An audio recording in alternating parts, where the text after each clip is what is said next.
two wheels are locked on an axle so that they are not free to turn separately. One or the other has to slide. So engineers had to find a way to connect both rear wheels to the engine without sliding and slipping on turns. The device which makes this possible is a part of the rear axle. It is called the differential because it can drive the rear wheels at different speeds. The differential looks complicated, but once we understand its principle, it is amazingly simple. These two wheels are mounted on separate axles and supported by a frame so that they can revolve freely at different speeds. Let's fasten a spoke on the inner end of each axle so that by turning the spokes, we can turn each wheel separately. With a bar or crosspiece, we can turn both wheels in the same direction at the same rate of speed. Let's get something to hold this bar in place so that it will press against the spokes. Notice that this support is not locked to the axle. It turns freely. Now we can spin the wheels by rotating the support. This is fine as long as both wheels are able to turn at the same speed. But let's see what happens when we go around the corner. With this arrangement, we cannot drive one wheel faster than the other. And if we stop one wheel, the other wheel won't budge. Let's put this bar on a pivot so that it can swing in either direction.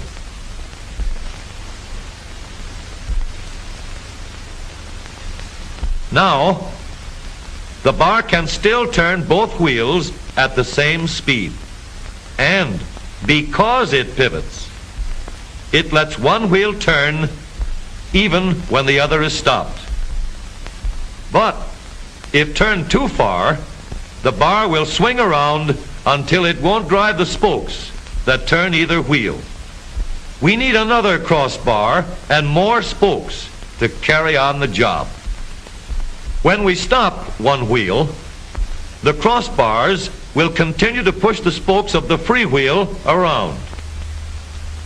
As long as both wheels are free to turn, the bars do not swing on their pivot and the wheels move at the same speed. Now we have the working principles of a differential.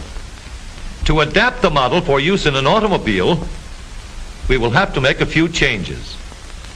In order to reduce the jerky action caused by wide spaces between the spokes, we will put in more spokes. Further filling in the spaces between the spokes gives steadier, more continuous action, and changing the shape gives firm, constant contact. Now we can make the gears thicker and stronger, and we have differential gears. The edges are cut so that they will fit together more smoothly and silently, and another gear is added to share the work of driving the axles. The principle is the same.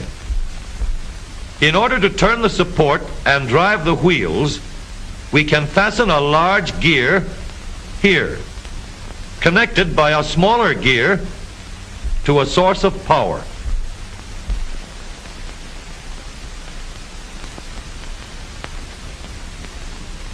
Notice that the power is connected to the differential at the center line. We can make our model more compact by moving the gears closer together.